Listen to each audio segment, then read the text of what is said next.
السلام علیکم دوستوں، ویلکم ہے آپ سب کا میرے اس یوٹیوب چینل پارسا لوگ میں۔ آج ہم لوگ ذکر خیر کریں گے یہ اللہ والی ایک لڑکی کا۔ تو اگر آپ لوگوں نے میرے اس چینل کو سبسکرائب نہیں کیا ہے تو کائنڈلی اس کو سبسکرائب کریں تاکہ آپ لوگوں کو نیو اپڈیٹس ملتی رہیں۔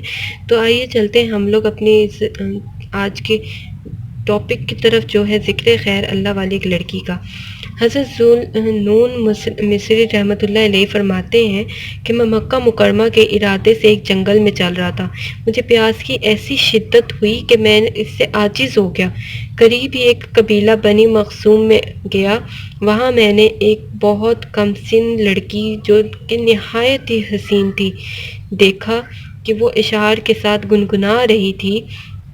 مجھے اس کی عمر کے لحاظ سے بہت تعجب ہوا، اس لیے کہ وہ بہت کم عمر تھی۔ میں نے اس سے کہا، تجھے حیا نہیں آتی؟ کیوں گا رہی ہو؟ کہنے لگی، ذوالنون چپ رہو، رات میں نے خوشی خوشی شراب عشق کا ایک پیالہ پیا ہے جس سے میں اپنے مولا کے عشق میں نشے میں ہوں۔ میں نے کہا، تو بڑی حکیم معلوم ہوتی ہے، مجھے کچھ نصیحت کر۔ کہنے لگی، ذوالنون، چپ رہنے کو لازم کر لو اور دنیا میں سے صرف اتنی روزی پر قناعت کرو جس سے آدمی زندہ رہے، تاکہ جنت میں اس پاک ذات کی زیارت ہو سکے جس کو کبھی فنا نہیں۔ میں نے پوچھا، یہاں پینے کا پانی بھی ہے؟ کہنے لگی، تجھے پانی کی جگہ بتاؤں؟ میں نے سوچا کوئی کنواں چشمہ وغیرہ بتائے گی۔ میں نے کہا، ہاں بتاؤ۔ کہنے لگی، قیامت میں پانی پینے والوں کے 4 درجے ہوں گے۔ ایک جماعت تو وہ ہوگی جس کو فرشتے پانی پلائیں گے، جس کو حق و تعالی شانہ نے ارشاد فرمایا کہ ان کے پاس بہتی ہوئی شراب کے گلاس لایا جائے گا جو سفید ہوگی، پینے والوں کے لیے لذیذ ہوگی۔ دوسری جماعت کو رضوان، جنت کے ناظم پلائیں گے، جس کو اللہ جل و شانہ نے مزاح من تسنیم سے تعبیر فرمایا اور اس کی آمیزش تسنیم سے ہوگی، جو ایک چشمہ ہے جس سے مقرب آدمی پیتے ہیں۔ اور تیسرے وہ لوگ ہوں گے جن کو خود حق و سبحانہ و تقدس پلائیں گے، جس کو اللہ جل و شانہ نے وَسَاقَهُمْ رَبِّهِمْ شَرَابًا طَہُورًا اس سے تعبیر فرمایا، جو قرآن پاک کی سورۃ الدہر میں ہے کہ ان کا رب ان کو پاکیزہ شراب پلائے گا۔ وہ لڑکی کہنے لگی کہ ذوالنون، تم اپنا بھید دنیا میں اپنے مولا کے سوا کسی سے نہ کہو تاکہ حق تعالی شانہ تمہیں آخرت میں خود پلائیں۔ خواجہ محمد اسلام عرض گزار ہیں کہ شروع میں 4 جماعتوں کا ذکر تھا، آخر میں 3 ہی ذکر کر گئی۔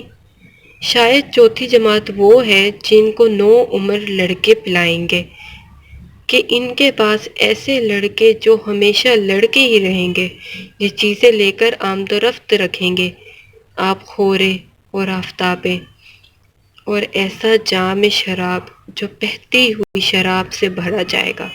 اللہ رب العزت کی خرب و رحمتیں ہوں قیامت تک آنے والی ہر ایسی عورتوں پر، اور ہماری طرف سے اور تمام امت محمدیہ کی طرف سے سلام ہو ان پر بے حد و حساب و آمین ثم آمین۔ اس میں وہ اور لڑکی جو ہے جو کہ نہایت ہی حسین و جمیل ہے، وہ جنت کے درجوں کے بارے میں بتاتی ہے کہ جنت میں 4 درجے ہوں گے لوگوں کو شراب پلانے والے، اور وہ شراب جو ہوگی وہ یہ دنیاوی شراب کی طرح نہیں ہوگی، وہ تو اللہ تعالیٰ کی طرف سے مقرر کی گئی شراب ہوگی جو کہ ان لوگوں کے لیے ہوگی جو جنت میں آئے ہیں، جنہوں نے اپنی پوری زندگی اللہ تعالیٰ کے لیے وقف کر دی ہے، وہ بھی انہی کے لیے ہی ہوگی۔ تو اب ہم لوگ ذکر خیر کریں گے ایک مصیبت زدہ صابرہ عورت کا۔ ابو الحسن سراج رحمۃ اللہ علیہ کہتے ہیں کہ میں ایک مرتبہ حج کو گیا، میں طواف کر رہا تھا، میری نگاہ ایک حسین عورت پر پڑی جس کے چہرے کا حسن چمک رہا تھا۔ میں نے کہا، اللہ، ایسی حسین عورت میں نے آج تک نہیں دیکھی۔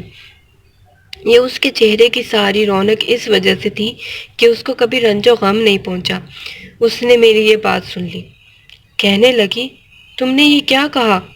واللہ میں غموں میں جکڑی ہوئی ہوں اور میرا دل فکروں اور آفتوں سے زخمی ہے۔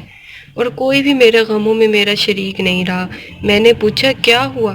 کہنے لگی میرے خاوند نے قربانی کی ایک بکری ذبح کی، میرے 2 چھوٹے بچے کھیل رہے تھے اور ایک بچہ دودھ پیتا میری گود میں تھا۔ میں گوشت پکانے کے لیے اٹھی تو ان دونوں لڑکوں میں سے ایک نے دوسرے سے کہا، میں تجھے بتاؤں کہ ابا نے بکری کس طرح ذبح کی ہے؟ اس نے کہا بتا، تو اس نے چھوٹے بھائی کو لٹا کر بکری کی طرح ذبح کر دیا۔ پھر وہ اس کو ذبح کر کے ڈر کے مارے بھاگ گیا اور پہاڑی پر چڑھ گیا۔ وہاں ایک بھیڑیے نے اس کو کھا لیا۔ باپ اس کی تلاش میں نکلا اور ڈھونڈتے ڈھونڈتے پیاس کی شدت سے مر گیا۔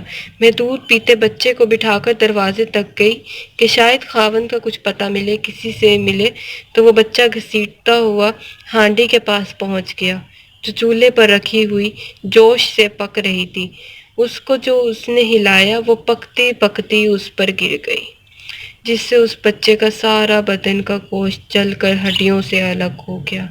میری ایک بڑی لڑکی تھی جو اپنے خاوند کے گھر تھی۔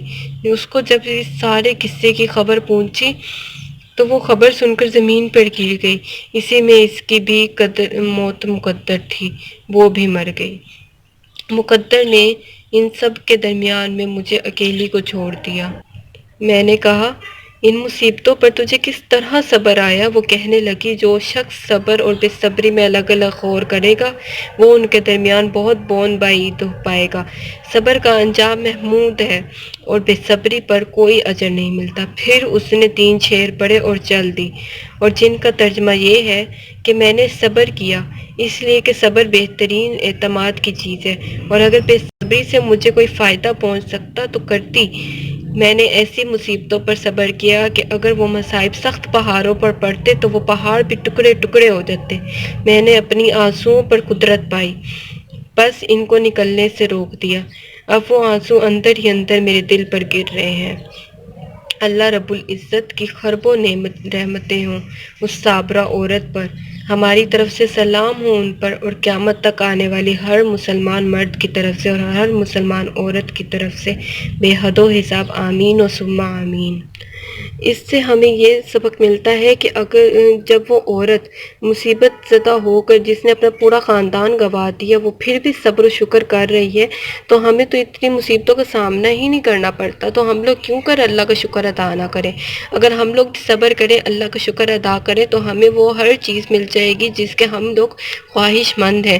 اس لیے اپنی مصیبتوں کو زیادہ بڑا سے بڑا مت سمجھیں، اس کو اپنے اندر اپنے اوپر حاوی نہ ہونے دیں اور اللہ کا صبر و شکر سے ذکر کرتے رہیں تاکہ اللہ تعالیٰ کو ہمارا ذکر اور شکر کرنا پسند آئے اور وہ ہمیں اس سے بھی بڑا اور اچھا عمل عطا فرمائے۔